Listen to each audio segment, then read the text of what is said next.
तो हेलो दोस्तों, आज हम जानेंगे भगवान शिव अपने शीश पर चंद्रमा क्यों धारण करते हैं। जाने क्या है इसका रहस्य। तो आज के एपिसोड में हम भगवान शिव जी के बारे में जानेंगे।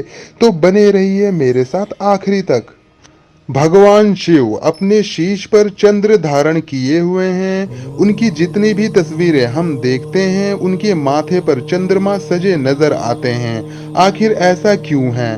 भोलेनाथ ने क्यों चंद्र को अपने शीश पर धारण किया है? पौराणिक कथाओं में इसकी कई वजहें बतलाई गई हैं।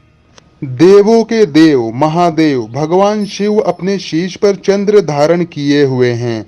उनके जिस भी रूप को देखें, उनके मस्तक पर चंद्रमा नजर आते हैं। आखिर ऐसा क्यों है? शिव जी ने क्यों चंद्र को अपने शीश पर धारण किया है? पौराणिक कथाओं में से इस प्रसंग को लेकर काफी कुछ कहा गया है। एक कहानी शिव पुराण में से इस प्रकार है। समुद्र मंथन के समय निकले हलाहल विष का स्वयं शिव ने पान किया था, ताकि सृष्टि की रक्षा हो सके। विष उनके कंठ में जमा हो गया, जिससे वे नीलकंठ कहलाने लगे। कहा जाता है कि विष पान के प्रभाव से उनका शरीर अत्यधिक गर्म होने लगा था। तब चंद्र आदि देवताओं ने प्रार्थना की और कहा वह अपने शीश पर चंद्र को धारण करें, ताकि उनके शरीर में शीतलता बनी रहे, क्योंकि श्वेत चंद्रमा बेहद शीतल है और उनसे सृष्टि को शीतलता प्रदान होती है। इसीलिए शिव जी ने उन्हें अपने मस्तक पर धारण कर लिया। एक अन्य कथा भी है, वह इस प्रकार है। चंद्रमा की पत्नी 27 नक्षत्र कन्याएं हैं, जिनमें रोहिणी उनके सबसे समीप थीं। इससे दुखी अन्य कन्याओं ने अपने पिता प्रजापति दक्ष से शिकायत कर दी। तब दक्ष ने चंद्रमा को शाप दे दिया, जिससे चंद्रमा क्षय रोग से ग्रसित हो गए और कलाएं क्षीण होती गईं। चंद्रमा को बचाने के लिए नारद जी ने उन्हें भगवान शिव की आराधना करने को कहा। इस प्रकार चंद्रमा ने शिव जी को प्रसन्न किया। उसके पश्चात चंद्रमा मृत्यु तुल्य होते हुए भी मृत्यु को प्राप्त नहीं हुए और पूर्णमासी पर अपने पूर्ण रूप में प्रकट हुए।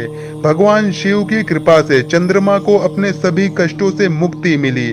तब चंद्रमा के अनुरोध करने पर शिव जी ने उन्हें अपने शीश पर धारण किया।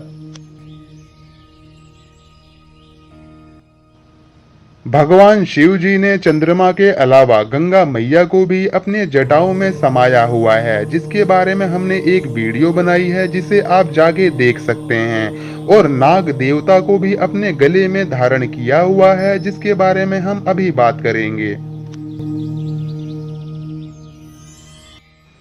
भगवान शिव और नागराज वासुकी का अटूट संबंध वैदिक धर्म ग्रंथों में बताया गया है कि भगवान शिव के गले में लिपटे हुए सांप का नाम वासुकी है, जिन्हें सभी नागों का राजा कहा जाता है। कथा के अनुसार हिमालय में नाग वंश के लोग वास करते थे, जिन्हें भगवान शिव से बहुत लगाव था। इन्हीं में से एक नागराज वासुकी भगवान शिव के परम भक्त थे।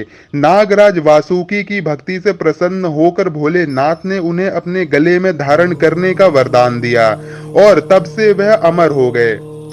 भगवान श्री कृष्ण और समुद्र मंथन से जुड़ता है नागराज का संबंध।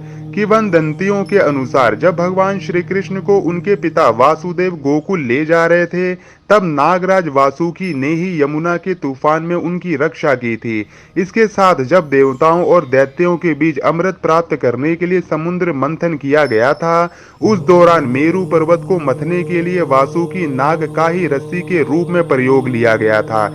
इसी दौरान समुद्र मंथन के दौरान निकले विष को भगवान शिव ने गले में धारण कर लिया था और घर्षण के कारण वासुकी लहूलुहान हो गए थे। पुराणों में यह भी बताया गया है कि नागराज वासुकी के सिर पर नागमणि स्थापित है।